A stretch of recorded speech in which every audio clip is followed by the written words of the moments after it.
So if you're seeing this morning, God says you will not lack. What I know about you this morning, based on the emails, based on the one-on-ones that I'm doing with you, I can tell you've been counting everything you don't have, way more than you've been counting what God already set in front of you. And if that just made you pause, good. This morning's Bible verse comes from Psalm 23. This message is for you. I was reading that scripture and it reminded me of the Lord is our shepherd. What do shepherds do? Shepherds lead. They lead you to safety. They protect you. They provide for you, right? But how many of us trust God to truly be our shepherd? So I say again, because the Lord is my shepherd, this is not just a verse you memorize as a little child. It's a powerful prayer. It's real Christian motivation. And it's a promise about God's provision for the exact season that you and I are standing in right now. The Lord is my shepherd. I shall not want. Before you fix one single thing, God is already saying to you this morning, He is already speaking this over you. You will lack nothing. But before we go one more verse further, I need you to see this in the spirit. And I want you to see something most of us walk right past. A shepherd never walks behind the sheep. A shepherd walks in front. So when David says the Lord is my shepherd, he's not describing God who's reacting to your life or my life. He is describing a God who already has been where we are headed. God has already made our crooked places straight. But you got to believe that before you see it. I don't know that we really trust God as our shepherd. We know He is God. We know He is Lord. We know that He's created all of heaven and earth. But I don't think we trust Him a lot of times to lead us. You are worried about Monday, and Monday, you ain't even got past the weekend yet. You worried about Monday. God is already standing in Monday. You are scared about the appointment, the conversation, that number in your account, and the shepherd already walked right down that road. He's already gone down that road first. I'm trying to drive into your heart this morning so that you don't use this weekend, your tomorrow, worried about God providing for you. The Lord is our shepherd. That's not just motivation, brother and sister. That's God's provision going ahead of you before you even arrive. But you got to believe it. Jesus said, blessed are those who believe, who have not seen. And now watch what He does the moment He starts leading you. He makes me lie down in green pastures. Hear that. He makes me. He makes you. The sheep don't just grow the grass. I don't know if I could just get you to understand this. The sheep doesn't grow the grass. Sheep doesn't water the field. Sheep doesn't earn rest. They just follow. Are you following God this morning? And I think some of you are exhausted right now because you're trying to manufacture what God already said He's provided for you and I. You're striving for green pastures God is already trying to lead you into. You just won't follow Him because the road that He's leading you down looks scary. It looks intimidating. It does not look like it will be success for you. It doesn't look like it doesn't look like the right path. God's ways are not our ways. The way God is going to lead you, the way God is going to provide the provision that you need, the healing that you need, the restoration that you need, the overflow that you're praying for, that powerful prayer you got up and prayed this morning, it's not going to look like what you think it looks like. Faith doesn't always look like doing more. Sometimes faith just simply looks like finally lying down and trusting in our Abba Father, which is our shepherd, which is Jehovah Rohi. Your next breakthrough might not need more effort. It might need more obedience. Can I ask you something real? I want to ask you a real question. I want you to be honest with yourself, even if you're not honest in the comments. What if the reason you keep misreading your own life is because you've been leading from a soul that never got healed? Look at the order in Psalms 23. He restores my soul, then He leads us. He restores first, then the direction. We always want the next step, the open door, the redirect. But God says heal first because a wounded soul will misread even a clear instruction from God. You call protection rejection. You call a closed door punishment. If God closes that door, oh, God is punishing me. He's not helping me. God don't love me. Oh, God, why?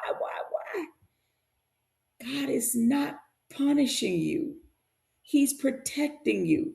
The shepherd isn't withholding direction from you. He is healing the part of you that would have misunderstood the closed door, the closed opportunity, because he sees what you don't see. Shepherds see down the road where we don't see. That's why he protects us. That's why he stops us. You know, sometimes in the morning when you're running late and you wonder why God got you at a red light and that red light may be taking longer than usual, you don't know that God is protecting you from an accident that can be up ahead. There's a Hebrew word hiding in this whole song. It's kasar, Khasar, kasar. It means to lack, to come up short, to run out.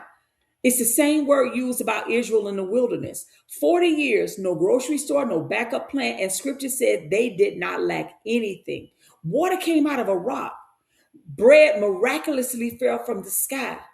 So when David says, I shall not want, he's not being poetic. He's saying, I have watched God provide in a place that had no business providing.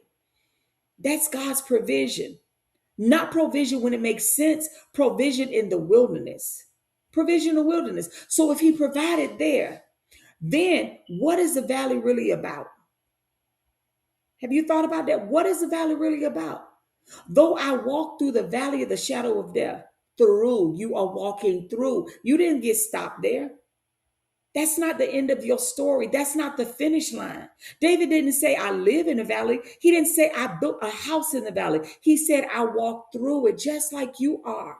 You are walking through it. A valley is a location. It's not your identity. It's not your permanent address. It's not somewhere where you're going to set up a tent and park. I need you watching this to hear me. The season you are in is not the name God gave you. You are not the broke one. You're not the abandoned one. You're not the one who never works out. You're not the one who is always can't get ahead, always robbing Peter to pay Paul. You are not that person. You're a sheep. The shepherd is walking through something, and through always has another side. Now the table. You don't walk through the valley. Now you're sitting at a table. You prepare a table before me in the presence of my enemies. I want you to stop and picture that. Not after the enemies leave, in front of them, while it's still hard, while it's still uncomfortable, while your life if your life is looking like you're never going to make it through it. You're never going to be healed. You're never going to come to financial debt. You're never going to come to brokenness. You won't be restored, like Job 2:25 said. While people are still watching you fall, they're going to watch you eat, though. Do you believe that? Thou prepares a table before me in the presence of my enemies. They got to watch you eat.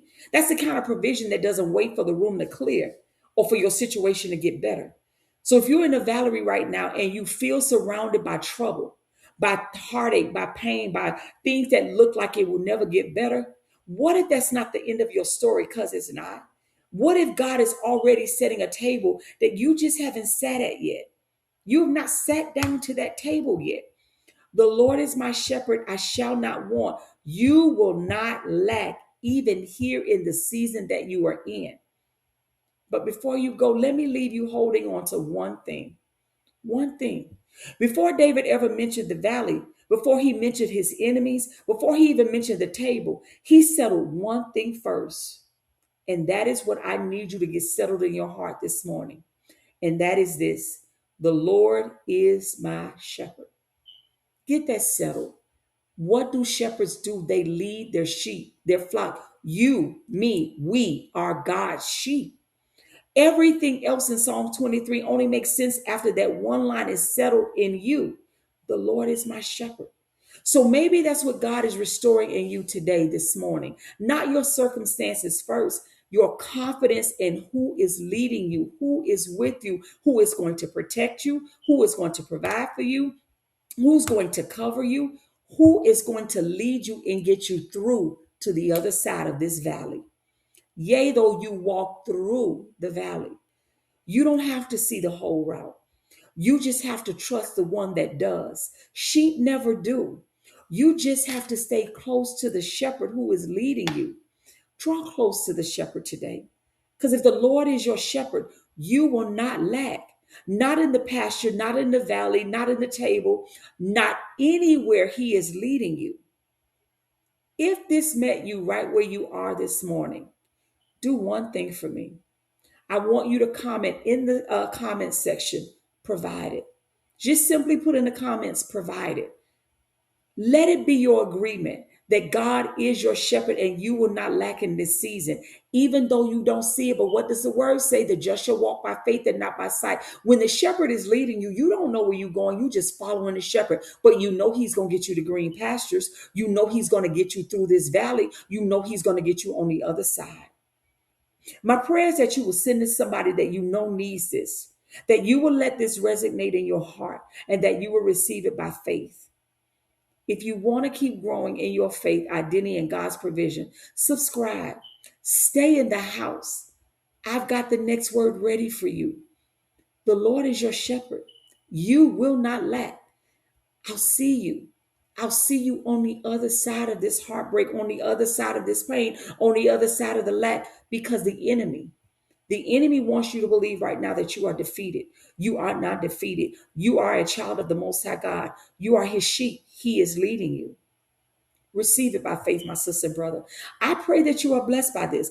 I pray that you will receive this by faith. And I pray that you will pray this back to God. This is a powerful prayer for you. Father God, I just thank you for this morning. Our Father, who art in heaven, hallowed be thy name. Lord, thy kingdom come. I pray, Lord God, your perfect will be done on earth as has been purposed in heaven. Give us today our daily bread and forgive us our trespasses as we also forgive those who trespass against us.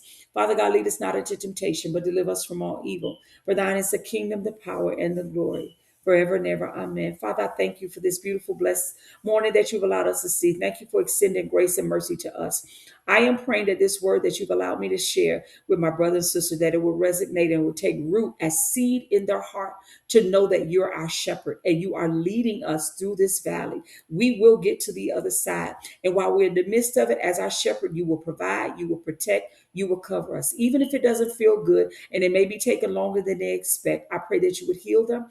I pray that you would strengthen their faith. I pray that they will lean on the Holy Spirit and listen for the still small voice of the Spirit and be obedient to what the Spirit is saying. Thank you for this beautiful day that you have blessed us to see. I pray healing from the crown of our head to the soles of our feet. I thank you for your faithfulness, God, even when we are faithless. I pray all of these things in your matchless name, Jesus. Amen. My sister and brother, listen, the Lord is your shepherd. He is leading and guiding you. Follow his leading. Follow his leading.